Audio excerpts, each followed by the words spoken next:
Hi friends, అందరూ బాగున్నారండి. ఈరోజు ఒక సూపర్ కాంబినేషన్ వంకాయ చిలగడదుంప టమాటా పులుసు పెడదామండి.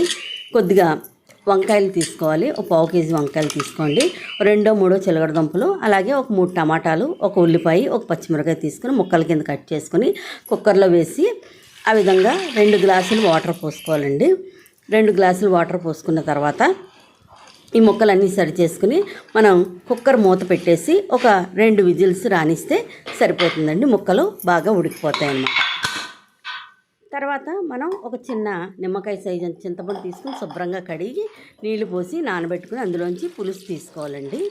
ఇప్పుడు మనం చూద్దాం, ఈ ముక్కలు ఉడికిపోయినాయండి బాగా. ఆ విధంగా మెత్తగా ఉడికిపోయిన తర్వాత ఈ కూరలోకి సరిపడినంత ఉప్పు, 1.5 స్పూన్ పట్టిందండి నాకు. అంత ఉప్పు, కొద్దిగా పసుపు, చిటికెడు పసుపు వేసుకోవాలండి. అలాగే రుచికి సరిపడా కారం, తినే కారాన్ని బట్టి వేసుకుంటే సరిపోతుంది. నేను 1.5 స్పూన్ కారం వేసానండి.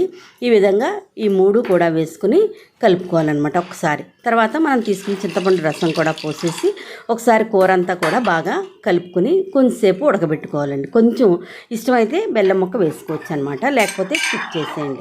ఈ విధంగా కలుపుకున్నటువంటి ఈ పులుసును మరి కొంచెం సేపు మరిగించాలండి. ఈ విధంగా మరిగిన పులుసులోకి తాలింపు వేసుకుందామండి. ఒక 3 స్పూన్లు ఆయిల్ తీసుకుని వెల్లుల్లిపాయలు చితక్కొట్టి వేసుకోవాలి. ఆ తర్వాత పోపు దినుసులు, ఎండుమిరపకాయ, ఆవాలు, జీలకర్ర వేసుకుని వేగాక కొద్దిగా ఇంగువ వేసుకోండి. ఇంగువ వేసుకుంటే పులుసు టేస్ట్ మరింత బాగుంటుందన్నమాట. ఇంగువ వేసుకుని తర్వాత కొంచెం మనం కరివేపాకు కూడా వేసుకుంటే అండి తాలింపు రెడీ అవుతుందన్నమాట. ఈ విధంగా మనం ఈ పులుసుకి తాలింపు పెట్టుకోవాలి. మనం వేసుకునే ఇంగ్రీడియంట్స్ని బట్టి టేస్ట్ అనేది అదే బాగుంటుందండి. మంచి కారం మంచిగా వేసుకుంటే బాగుంటుందన్నమాట. కూర కారం వేస్తేనే బాగుంటుందండి కూరకి. ఇప్పుడు మనం ఈ తాలింపులోకి పులుసుని ట్రాన్స్ఫర్ చేసేసుకుంటే ఎంతో రుచికరమైనటువంటి వంకాయ చిలగడదుంప టమాటా పులుసు రెడీ అయిపోతుందండి.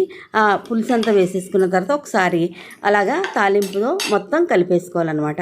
చాలా టేస్ట్గా ఉంటుందండి.